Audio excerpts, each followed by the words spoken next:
پاکستان اور بھارت کے اس وقت عمومی حالات، معیشت، اندرونی اور بیرونی چیلنجز اور سب سے بڑھ کر ہمارا اور بھارت کا جغرافیائی حجم، قدرتی وسائل اور آبادی سب مختلف ہیں، مگر اس سب کے باوجود ایک ہی دن کو وجود میں آنے والے ان دو پڑوسی ملکوں کا موازنہ نہ چاہتے ہوئے بھی کرنا پڑ ہی جاتا ہے، کیونکہ دونوں ملکوں کا نقطۂ آغاز معاشی، جغرافیائی، سیاسی اور اسٹریٹجک لحاظ سے ایک ہی تھا۔ بس کچھ ترجیحات کا کھیل اور کچھ اپنوں کی مہربانی ہے کہ آج ایک عالمی طاقتوں کا کھلونا بنا ہوا ہے، جبکہ دوسرا خود کو ایک عالمی طاقت کے طور پر ابھار رہا ہے۔ اسی بارے میں مختصراً جانیں گے آپ اس ویڈیو میں۔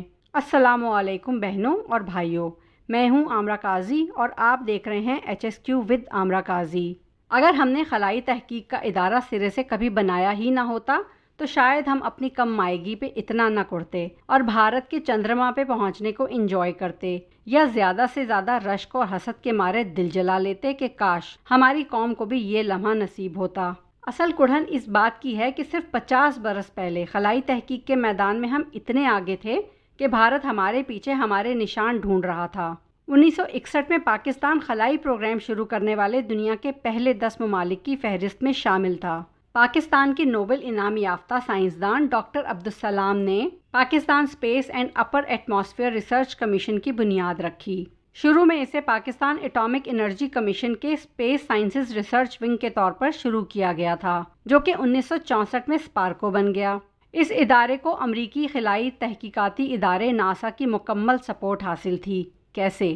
دراصل دوسری عالمی جنگ کے بعد عالمی منظرنامہ تبدیل ہو چکا تھا۔ عالمی طاقتیں جان گئی تھیں کہ آنے والا دور ٹیکنالوجی کا دور ہے، جس میں میدان جنگ کے بجائے جنگیں ٹیکنالوجی سے لڑی جائیں گی۔ اسی باعث روس اور امریکہ کے درمیان خلائی دوڑ عروج پر تھی۔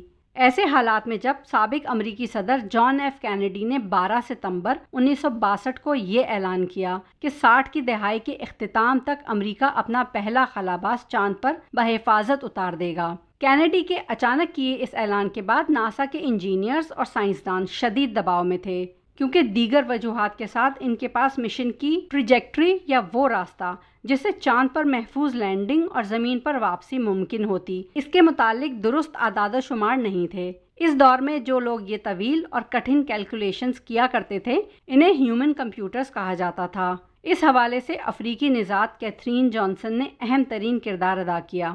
ناسا کے سائنسدانوں کو ایک مسئلہ یہ بھی درپیش تھا کہ انہیں بحیرہ ہند کے اوپر فضائی صورتحال جاننے کی ضرورت تھی۔ اس ایریا کو وہ بلیک ہول آف ڈیٹا کہا کرتے تھے۔ اس ریجن سے بالائی ایٹماسفیئر میں ہواؤں کے دباؤ، ان کی رفتار، درجہ حرارت اور مکمل سٹرکچر کی تفصیلی معلومات چاہیے تھیں، جس کے لیے ناسا کے ماہرین نے بھارت سمیت خطے کے تمام ممالک کو اس تجربے کی آفر کی۔ ان دنوں خوش قسمتی سے پاکستان کے صدر جنرل ایوب خان امریکہ کے دورے پر موجود تھے اور ان کے ساتھ ان کے سائنسی مشیر ڈاکٹر عبدالسلام بھی تھے۔ اس دور میں ڈاکٹر طارق مصطفیٰ پاکستان ایٹامک انرجی کمیشن میں سینئر انجینئر تھے اور 1961 میں امریکی ایٹامک انرجی کمیشن لیبارٹری اوک رائج میں 2 سالہ فیلوشپ پر تھے۔ جولائی 1961 میں ڈاکٹر عبدالسلام نے ڈاکٹر طارق مصطفیٰ کو کال کر کے ناسا کی اس آفر کے بارے میں بتایا، جس میں ناسا کے ساتھ پاکستان کا یہ تعاون 2 حصوں پر مشتمل تھا۔ پہلے حصے میں پاکستانی سائنسدانوں کو راکٹ رینج تیار کر کے ناسا کو درکار ڈیٹا فراہم کرنے کے لیے واٹر ویپر کا تجربہ کرنا تھا، جبکہ دوسرے حصے میں 1961 سے 1964 تک مزید راکٹ تجربات کرنے تھے۔ ڈاکٹر طارق بتاتے ہیں کہ اس وقت ان کی team Pakistan atomic energy commission کا حصہ تھی، جبکہ اسپارکو کی اس وقت تک باقاعدہ تشکیل نہیں ہوئی تھی۔ اس کے چند ماہ بعد پاکستانی سائنسدانوں کی ٹیم کو آئس لینڈ راکٹ رینج کا دورہ کروایا گیا اور ضروری ساز و سامان کے علاوہ تربیت بھی دی گئی۔ اس ٹیم میں ڈاکٹر سلیم محمود، احمد ضمیر فاروق، سکندر زمان اور محکمہ موسمیات سے رحمت اللہ شامل تھے۔ ان سائنسدانوں نے دن رات محنت کے بعد بلوچستان کے ساحلی علاقے سون میانی میں نہ صرف راکٹ رینج قائم کی بلکہ 9 ماہ سے بھی کم وقت میں پاکستان کے پہلے راکٹ رہبر 1 کا کامیابی کے ساتھ تجربہ کر کے متعلقہ ڈیٹا ناسا کے ماہرین کو فراہم کیا۔ جون 1962 میں رہبر 1 نامی راکٹ کو کامیابی سے خلا میں بھیجنے کے اس مشن کو لیڈ کرنے والے بھی ڈاکٹر طارق مصطفیٰ ہی تھے۔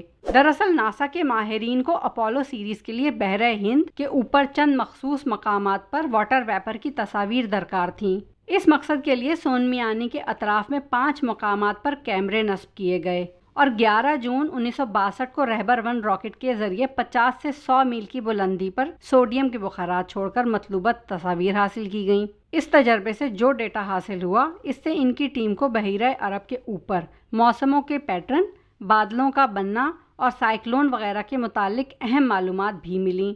اس کامیاب تجربے کے ساتھ ہی پاکستان مسلم دنیا کا پہلا اور عالمی سطح پر 10واں ملک بن گیا جس نے اپنا راکٹ لانچ کیا تھا، جبکہ بھارت نے یہ سنگ میل 15 ماہ بعد نومبر 1963 میں عبور کیا۔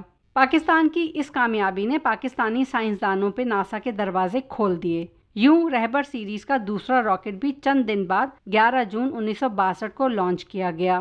ڈاکٹر طارق مصطفیٰ بتاتے ہیں کہ ہم نے پوری تندہی کے ساتھ اپنا کام جاری رکھا اور 1969 میں اسپارکو کے میرپور میں بنائے گئے راکٹ پلانٹ میں رہنما اور شہپر سیریز کے راکٹ بھی کامیابی کے ساتھ تیار کیے گئے۔ جن دنوں پاکستان رہبر 1 کی لانچنگ پہ دنیا بھر میں واہ واہ سمیٹ رہا تھا، انہی دنوں بھارت اپنا خلائی تحقیقاتی ادارہ بنانے کا سوچ رہا تھا۔ بھارتی اسپیس ریسرچ ادارہ ایسرو ہمارے اسپارکو کے قیام کے 9 برس بعد یعنی 1969 میں باقاعدہ ورکنگ کنڈیشن میں آیا۔ یہ وہی ایسرو ہے کہ جس نے حال ہی میں انڈیا کی جانب سے روانہ کیا جانے والا چندریان 3 خلائی جہاز 23 اگست 2023 کو کامیابی سے چاند کی سطح پر اتارا ہے۔ بھارت کی اس تاریخی کامیابی پر ہم تمام پاکستانیوں کی طرف سے انہیں بھرپور مبارکباد پیش کرتے ہیں۔ چاند پہ جانے کا یہ مشن صرف سائنس ہی نہیں بلکہ نیو ورلڈ آرڈر میں بھی اپنی دھاک بٹھانے کے لیے بھارت کا ایک علامتی اظہار ہے۔ چندریان 3 نے بدھ کی شام تقریباً 6 بجے چاند کی جنوبی حصے پر لینڈنگ کی۔ اس کے نتیجے میں انڈیا چاند کے اس حصے پر خلائی جہاز اتارنے والا پہلا اور امریکہ، سوویت یونین اور چین کے بعد سافٹ لینڈنگ کرنے والا چوتھا ملک بن گیا ہے۔ انڈیا کی خلائی ایجنسی ایسرو نے کامیاب لینڈنگ کے بعد اپنے ہیڈ کوارٹرز کے آپریشن سینٹر کی تصاویر بھی شیئر کی، جہاں سائنسدان اور ٹیکنیکل سٹاف کامیاب لینڈنگ پر خوشی کا اظہار کرتے نظر آئے۔ چندریان 3 مشن نے انڈیا کو چین کے مقابلے میں لا کھڑا کیا ہے۔ اگرچہ انڈین خلائی پروگرام چین کے مقابلے میں بہت چھوٹا ہے، لیکن انڈیا کی کوشش ہے کہ وہ اس دوڑ میں ضرور شامل رہے۔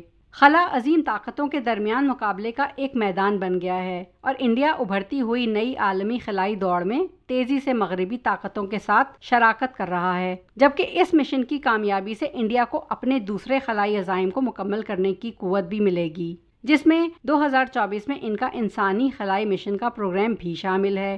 اس قسم کے مشن سائنسی مقاصد کے حصول کے لیے بہت اہم ہوتے ہیں، مثال کے طور پر موسم کی پیشن گوئی، سمندری وسائل کی تشخیص، جنگلات کے احاطے کا تخمینہ لگانا وغیرہ۔ پھر آج کے دور میں مواصلات اور دفاع کے لیے خلائی ٹیکنالوجیز بہت اہم ہو گئی ہیں۔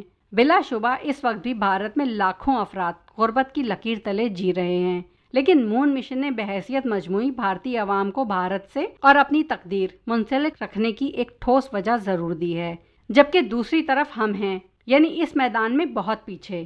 تقریباً آدھی صدی قبل شروع ہونے والا ہمارا اسپیس پروگرام اسپارکو کے تحت پاکستان اس خلائی دوڑ میں کہیں بہت پیچھے رہ گیا ہے۔ ایک وقت تھا کہ جب ہم خلائی میدان میں بھارت سے کم از کم 1 اشرہ آگے تھے۔ پھر ایسا کیا ہوا کہ ہمارا اسپیس ریسرچ ادارہ اسپارکو اس مقابلے کے میدان سے باہر ہی ہو گیا؟ آنے والے برسوں میں اسپارکو کو فنڈز کی کمی کے علاوہ انتظامی معاملات میں مسائل کا شدید سامنا رہا۔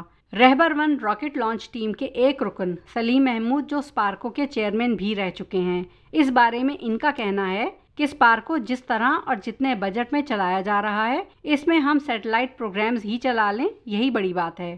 اسی لیے فی الوقت اسپارکو ساؤنڈنگ راکٹ، کمیونیکیشن اور ریموٹ سینسنگ سیٹلائٹ پر توجہ مرکوز رکھے ہوئے ہے۔ اس کے علاوہ پاکستان کے اسپیس ریسرچ ادارے کی سربراہی بھی گزشتہ کئی برسوں سے کسی سائنسدان کے پاس نہیں۔ اسپارکو کے آخری سویلین سربراہ ڈاکٹر عبدالماجد تھے، جن کا پاک سیٹ کمیونیکیشن سیٹلائٹ لانچ کرنے میں اہم کردار تھا۔ ملک کا پہلا سیٹلائٹ بدر 1 بھی اسپارکو نے ہی بنایا تھا اور اسے 16 جولائی 1990 کو چین کے زنشیانگ سیٹلائٹ سینٹر سے لانچ کیا گیا تھا۔ اس طرح پاکستان ایسا کرنے والا پہلا مسلم ملک بنا۔ جس نے پاکستانی سائنسدانوں کو ٹیلیمیٹری اور دیگر سیٹلائٹ ٹیکنالوجیز میں قابل قدر تجربہ فراہم کیا تھا، مگر تاحال پاکستان خلائی سائنس کے شعبے میں کچھ خاص ترقی حاصل نہ کر سکا۔ ڈاکٹر عبدالسلام 1960 سے 1974 تک حکومت پاکستان کی جانب سے مشیر سائنس کے عہدے پر کام کرتے رہے۔ انہوں نے پاکستان میں سائنسی تحقیقات کے آغاز میں اہم کردار ادا کیا۔ اس کے ساتھ ہی وہ زراعتی طبیعیات اور نظریاتی طبیعیات میں بھی اہم مقام رکھتے تھے۔ انہوں نے پاکستان ایٹامک انرجی کمیشن میں Pakistan institute of nuclear science and technology کی بنیاد بھی رکھی، مگر اسپارکو کو پہلا دھچکا 70 کی دہائی میں اس وقت لگا جب 1974 کی پاکستانی پارلیمنٹ میں احمدیہ جماعت کو غیر مسلم قرار دیے جانے پر اس وقت ڈاکٹر عبدالسلام بطور احتجاج پاکستان چھوڑ کر چلے گئے۔ ڈاکٹر عبدالسلام کے یوں باہر چلے جانے کے بعد کئی بڑے سائنسدانوں نے اسپارکو کو سنبھالا، لیکن کچھ ہی عرصے میں ہماری ریاستی ترجیحات بدل گئیں اور پھر جنرل ضیاء الحق اور پرویز مشرف کے دور سے آج تک قومی اسپیس پروگرام اسپارکو کے سربراہان سائنسدان کم اور فوجی شخصیات زیادہ رہیں، جن کے پاس نہ ہی متعلقہ تعلیم تھی اور نہ ہی تجربہ۔ یوں اسپارکو کی گمنامی کے پیچھے ہماری ریاستی عدم توجہی، سیاسی عدم استحکام، محدود بجٹ اور پیچیدہ بین الاقوامی اسٹریٹجک تعلقات کا ہاتھ بھی ہے۔ پھر جس وقت دنیا بھر کی اسپیس ٹیکنالوجیز میں جدت کا دور آیا، پاکستان اس وقت سیاسی کشمکش اور دہشت گردی کی افریت میں گھرا ہوا تھا۔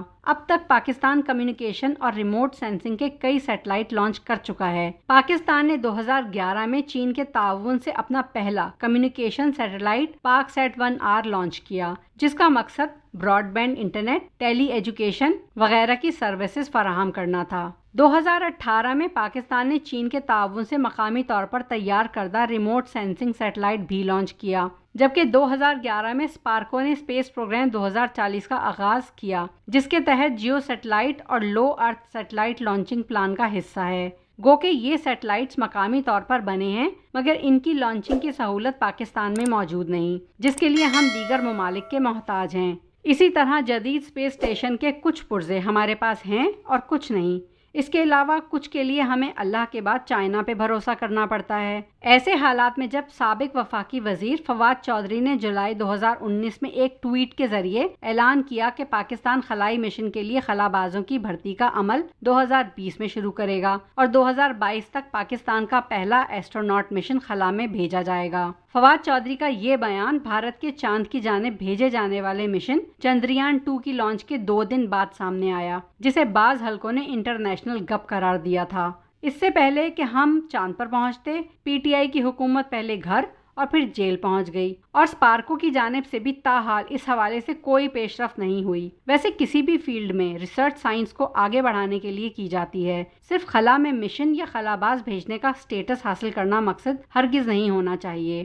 اگر ہم پاکستان کے خلائی مشن کی بات کریں تو راکٹ یا کوئی اور ٹیکنالوجی بھلے دفاع سے متعلق ہی کیوں نہ ہو، مگر ہم انہیں اس طرح آگے بڑھائیں کہ ان سے عام زندگی میں بھی فائدہ اٹھایا جا سکے اور اسے انسانوں کی زندگی کو بہتر بنانے کے لیے بھی استعمال کیا جا سکے، جس کے لیے ضروری ہے کہ پاکستان تحقیقاتی اداروں اور یونیورسٹیز کو مضبوط کیا جائے اور وہاں خلائی تحقیق کے کلچر اور ویژن کو فروغ دیا جائے۔ مگر جس ادارے کو پچھلے 30-40 برسوں سے ایک کونے میں آٹومیٹک موڈ پر چلتا چھوڑ دیا گیا ہے، اس پارکوں میں کون آیا کون گیا، کیا نئی جدت لائی گئی، کون سی نئی تحقیق ہوئی، اسپارکو کو چلا کون رہا ہے، اسپارکو میں ہو کیا رہا ہے، اور یہ سب جاننے میں کسی کو کوئی دلچسپی نہیں۔ بلا شبہ کہا جا سکتا ہے کہ اسپارکو اور پاکستان کے دیگر سائنٹیفک ریسرچ ادارے ملک کے نوجوان سائنسدانوں کو متوجہ کرنے میں بری طرح ناکام رہے ہیں۔